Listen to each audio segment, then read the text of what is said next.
self-absorbed, and it's all about me. And so I've been thinking about this all week, and my process of putting a talk together is, I take Monday off, just sort of digest whatever it was that I was focused on Monday or Sunday, and then I know what's coming up in the next week, but then I just sort of allow whatever it is that shows up in life to sort of, does it speak to me, does it not speak to me, and invariably it speaks to me, right? So this week was one of those tremendously profound weeks.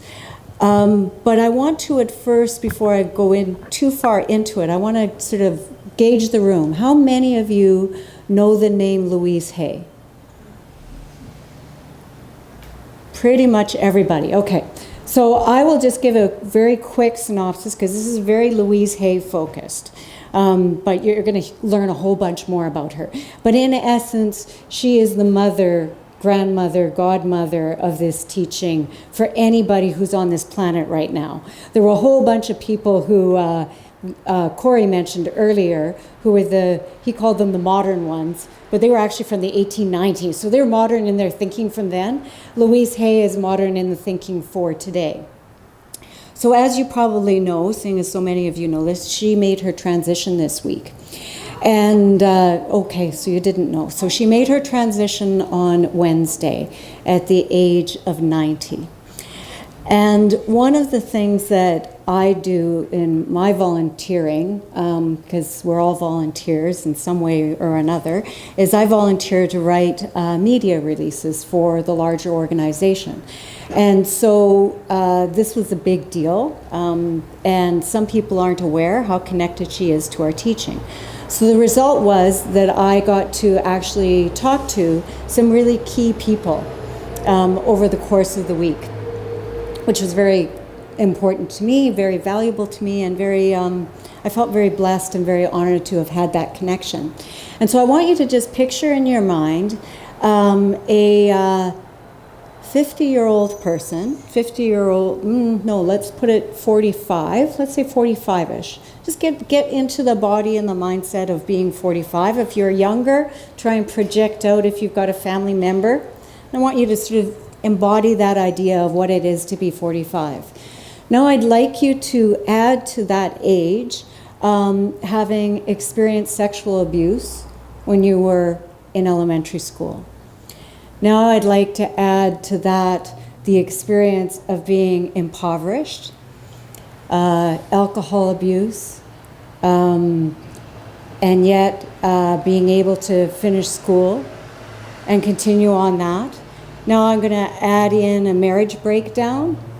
And now I'm going to add in walking up the steps to some church that you don't know what it is, you've never heard of it before, but you're ready to walk into this place. And that's exactly what Louise Hay did when she was 45 years old. And the place that she walked into was a religious science center in New York City. And it wasn't just any religious science center in New York City. It was the one that was founded by Raymond Charles Barker, who is one of my big-time heroes. And we will be doing one of his courses in this coming fall, Power of Decision. We're going to do that one again. He is brilliant and a master. So she ended up there, and she ended up becoming a practitioner. So what I really want to get to, and I'm going to talk a little bit more about this as we go along, is what is it? There was a choice, right? There was a choice there about, do I want to continue to be on my journey, self-absorbed with all of the past and all of the problems and all of the challenges that I have as a human being? Or do I want to make a decision and hit a crossroads and say, you know what? Maybe there's something different for me. And so her journey happened to be through this teaching. But it doesn't have to be through this teaching. It's not about that. It's about making the decision, which is what Raymond Charles Barker was so good at, making the decision and figuring out what is mine to do. And that's where you make the difference between being a self-absorbed individual and stepping into the concept of community service. In the first initial baby steps of community service, it may look like volunteering. right? I remember having those conversations with my daughter when she was in high school and saying, it's good to volunteer, right? You want to volunteer? You like animals? How about the SPCA, right? That'd be a good start. Something like that to get you engaged. But as you get more developed, and certainly as Louise Hay got more developed with it, what starts to happen is it becomes a much bigger conversation. So that now we're moving from not just volunteer, but here is my life's work. Maybe you're whatever you happen to be, the entrepreneurs, the health people, the accounting people, whatever those things are. What if I added into that a layer of service? What if I added into that a consciousness that said, yes, I am doing my work, but I am now doing my work for a greater good? Something changes when we do that. I'm not saying that the work itself is changing, but our context and our experience of what that work means and what it can mean takes on a much bigger role and becomes more like a gift that we're giving to somebody else. And interestingly, we often get more energized about it.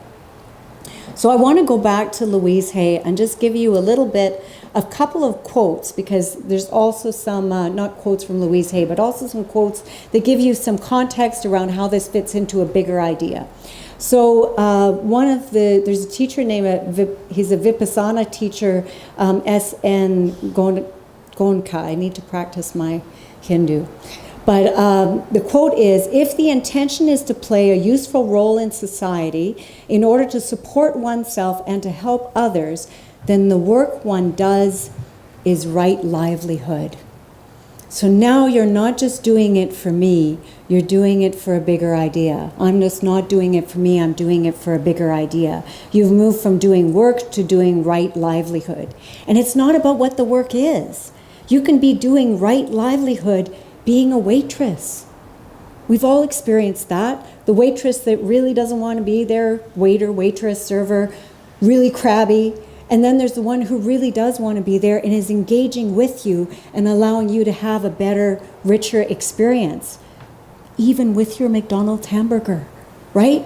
It's not about the position, it's not about the money, it's about a consciousness and a conscious connection that you start to embed in everything that you do. And so there's a bigger quote here, which is from Ernest Holmes, and he says, "We are doing the divine business of God in all of our activities. We have all the resources we need. We have no competitors, and the business is always a function of good. We must claim this partnership as our own." That's when we start to embody. If we still think that it's out there, then we're not going to be embodying it and allowing it to leak beautifully into all those unexpected places. And then he says, we need to accept the counsel of our silent partner, God, and realize that all we create through this partnership always results in more good and is the action of God creating things out of itself. Because that's what that whole construct is all about, creating things out of itself through each and every one of us and then back into the universe again. It's a perfect knitting together of who we are and what it is. So let's just bring it down to reality, okay? It's all very ethereal up there. But this is why I think Louise Hay is so amazing. So what I ended up doing, so the first conversation that I had was with this fellow, Reverend Wade Atkinson. He made sure to remind me that the middle part of his name is Kiss. My gut feeling is he may have changed his name, Atkinson. So that was lovely. But I asked him, I said, did you ever get a chance to meet Louise Hay? Because he came there long after she was studying there. And he said, yes, as a matter of fact, I did. She would come in to the center in New York City every once in a while, and the first thing that she would do was check and see how many of her books are in the bookstore. Very practical woman, right? That was the first thing. And the bookstore, I think, was on the top floor. And then the very next thing she would do is she would go to the bathroom. And so somebody would quickly run and get Reverend Wade and say, she's in the building, she's in the building. And then he would go up the stairs so that he could meet her. And he'd say, "Oh, Louise, very nice to see you, blah, blah, blah." And she'd say, "Have you not cleaned that bathroom yet?" Not cleaned it, repainted it. That was the issue. Repainted it. She didn't like the color. I think it was purple. She thought it was hideous. And so she was a very direct person who had a very direct message. And that was just who she was. And I started to get more and more of a feel of who this person was. And she became very much a character, right? Like very, very much a character. And so that was sort of his explanation of who she was. And what he explained to me was that she became a practitioner. And then in 1981, she actually became a minister. Years later, decades later, she got her honorary doctorate from our organization. But she did become a religious science minister, but she still hadn't written her book yet. Still hadn't done any of that stuff yet. But she had written a pamphlet. It was a tiny little pamphlet that became known as the Blue Book. And what she did was she took all of the mental equivalents that we have in our mind, what is it that's bothering us, and she figured out what the mental equivalent is, and it's all outlined in Ernest Holmes' book, but she took some really salient ones and just pressed it down into a really small, tight compendium. And she said to her teacher, who at that time was Stuart Grayson, "I'm going to print this." Now, there wasn't self-publishing back then, right? So printing something on your own was a bit of a tall order compared to what it is today. And he said, "Really? That's nice." And she said, "Yeah, I'm going to print 5,000 copies." And he said, "Well, who's going to buy that?" Well, that was his teacher, right? So it's not even about who your teacher is. She had a vision, she was clear about her vision, and she held on to it. Multi-million dollar copies later. Multi-million dollar copies. So here's the other bit about her. And this is the part that I wasn't so familiar with. So the next person that I spoke with was a guy named Reverend David Alt. Now, Reverend David Alt is quite well known within our teaching. He lives in Atlanta, Georgia. He too has been on the cover of Science of Mind magazine, probably more than once, most recently with his husband when they got married. And so I said, "So I understand you know Louise Hay." And he's thinking I was going to get some story, probably similar to Reverend Wade. And he said, "Yeah, she was my surrogate mom." I was like, okay, but even then I'm thinking to myself, metaphorically, right? Not metaphorically at all. She had now moved to San Diego. He was in San Diego. It was around 1985, gay man. We've got to remember 1985, right? What was happening around that time? AIDS crisis. Big AIDS crisis. No drugs, no AZT at that time, right? We had it here in Vancouver, and at that point, I remember, because I lived in the West End, at that point, there was serious conversation about putting everybody who had AIDS onto an island off the coast of the province. Let's just ostracize them, and they can just go die there. That was a serious conversation in City Hall in 1985 in this city. So that's the context. He meets this woman, and she starts to talk to him about her mental equivalence and her belief around self-healing. At that point, she had also, and I remember her history, how difficult it was, right? And she's now become a minister, so her consciousness is shifting, right? So what does she get? Just to sort of, let's just throw in another one. Why not? Cervical cancer. Let's put that one in there too. But what had happened was when she got cervical cancer, she started to use the principles and she healed herself. So now she's speaking with some layer of embodied authority on a whole bunch of levels. And she starts meeting with people who are suffering from this condition. And she starts reminding them about the truth of who they really are. And so this is what David Alt said to me about her. He said, when I was young, I would say to her, if only this would be different. He didn't get AIDS, but life was difficult for him as well. And she would stop me every single time and say, you need to bless exactly what is happening for you right now. bless exactly what's happening for you right now. She wasn't afraid of the darkness. In fact, if anything, he said, she ran to it. And the reason why we run to it is so we can heal it.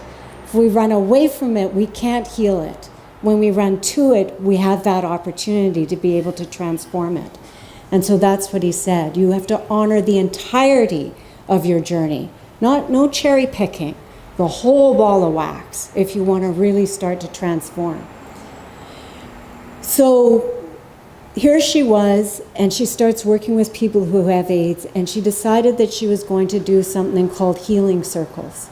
And those healing circles looked like this. She would invite people who came, and they would just have a conversation, and she would remind them that they were love in action right now. Because it's easy to forget that when you're living in a community that is afraid of you, that already thinks that you're less than because of your sexuality, is already ostracizing you, and now you've got an illness that everybody's deathly afraid of. So how do you love yourself in the midst of that? She helped them build that pathway towards that once again. So David Alt, who wasn't a reverend then, and he just walked in to the church, same kind of idea, walked in, went, whoa, what the heck's going on here? This is interesting. So he walks in, same kind of thing happening for him, and he was a musician at that time in a trio. And she said, you know what, we're going to tour the country. Do you want to come with me? And he was a young guy then. And he said, yeah, why not? I've got nothing else to do. Let's go. And so these were the conversations. That's how she became his surrogate mom. And these were the conversations that they would have at the end of every night, just sitting there after whatever they were doing. These healing circles grew to the point where there were 8,000 people showing up to hear what she had to say about what was happening. This woman hadn't started Hay House yet. She was now over 50 years old, closing in on 60. We could easily say, in some circles, they might think that her life, her practical life, was ending, and yet it was only starting. She always said age is no barrier to anything. Consciousness, consciousness, consciousness, consciousness, consciousness. That's what we are about. That's what we are about, and it's challenging, but it's inspiring and uplifting to be able to sort of figure out what are the possibilities and what can we do with that. Not to deny the past, but to try and heal it so that we can be that greater gift for the world. So then I spoke to a third person, and all of these people just showed up so fast. I found all of these people through various little conversations that I had and was able to speak with all of them in a matter of 90 minutes. So all this information is coming back to me. And one of the women from the archive said, you know, there's a woman, and she's probably in where's the Science Mind magazine? Is there one copy here? Bring it up for me if you can. Anyway, her name is Steph Swift. I think I got her name right. Swink, pardon me. And she's a columnist in this very magazine. So, because she is a columnist, I should be able to find her column in here. If I can't, I won't worry. But anyway, you'll find it in here. It's a regular column. And I believe it's called Dear Steph. Why is it called Dear Steph? Because Louise Hay had been writing 165 columns for Science and Mind magazine for years and years and years and years and years. Decades, or maybe not quite decades. I think it was 15 years or something like that. And at some point she was getting all of these letters coming in from people all over the world. And so she needed a personal assistant. And so the first thing that she did was she thought, you know what, somebody needs to really understand. If they're going to be my personal assistant, they need to understand who I am and what my roots are. So where did she go? She went right back to religious science again, and she found a practitioner. And that practitioner was Steph, who now writes the Dear Steph articles kind of a secret message, right, for that lineage that comes from Louise. We used to have the Dear Louise articles. And so this is what she said, and this was I think she was a personal assistant for her in the 1990s. And they're working in a little office together at her home, and there's, the typical 2 desks, right, and 2 little swivel chairs, and she would come up against a problem of some kind, and she'd turn around and ask Louise, well, what do you think? And she was entering her practitioner training because Louise became her second teacher. So she's actually going practitioner training, plus she's getting personalized practitioner training from Louise at the same time. And so they would hit a bumpy road in their relationship, something that just didn't feel right. And what ended up happening, I think maybe Louise snipped or something like that, right? And she said, it's all about loving yourself. So the quote is here. I remember we hit a bumpy spot one day, and she gave me an apology and said, it's all about loving yourself. And there were times when she too was challenged with that. It was a great reminder. So she never shied away that she was challenged with loving herself at times, no matter where it was in her own journey. And she would recognize it in the moment enough that she could turn around and have the next better conversation, right? The next better, you got that, because you got to figure out what happened in order to have the next better conversation. And so she would be able to do that. The influence that somebody like this had on our movement was phenomenal. But the influence that she had on so many other people is ever that much greater. Her books are now all over the world, published all over the world. And if you think about that collective consciousness of all those people who have been thinking about her and thinking about what she has been doing and what she did and where she is now, it's elevated everybody in that period of this transition, right? We're transitioning because we're reminded of who she is and the power that she brought in our lives. And we're reminded of all of that, which then reminds us of what we are here to do, which then elevates the consciousness, because there are millions of people who are affected by her. Millions of people whose very first book, very first entry into thinking, I could choose to see myself differently. I could choose to think for myself and about myself in a completely different way, happened by reading You Can Heal Your Life. It's amazing what these kinds of things can actually do for each of us.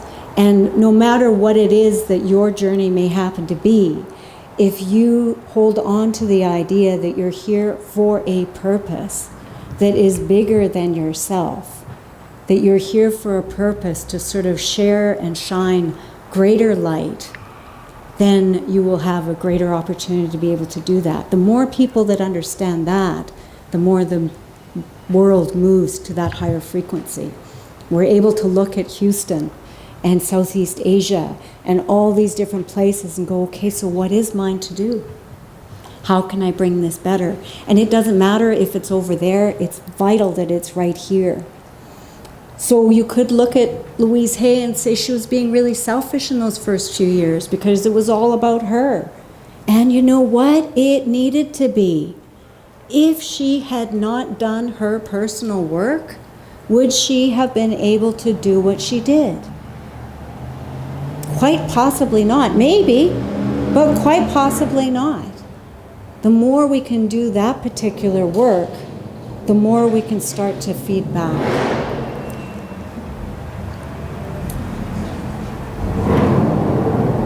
So what she would do at the closing of her hayride, she would give everybody a few words to think about. And it was a song, and I couldn't find the song, so I'm just going to read out the lyrics for you. But I think that they resonate as much today as they would have resonated in the 1980s. And for those people who sort of go, well, you know, did that really do anything? Because I know there were probably some people who said, well, she, you know, used the AIDS movement. It doesn't sound like anybody who was there, who was truly connected to it, felt like anybody was used. And the truth is that there was profound gifts that came out of that period. People became conscious that there was ostracization taking place. People became conscious that we were making decisions about who people could and couldn't love. We probably wouldn't have gay marriage, right? if we hadn't gone through some experience of seeing what it was like when we were not allowing that. The whole fact that people who loved each other for 20 years could not be making medical decisions. The part of their partner was a big part of that AIDS movement, and a big part of why people needed to get married and wanted to be married, so that that union was recognized. So there were so many, many, many gifts around coming into connection with that love of ourself. So here are the words that she would close her hayride with.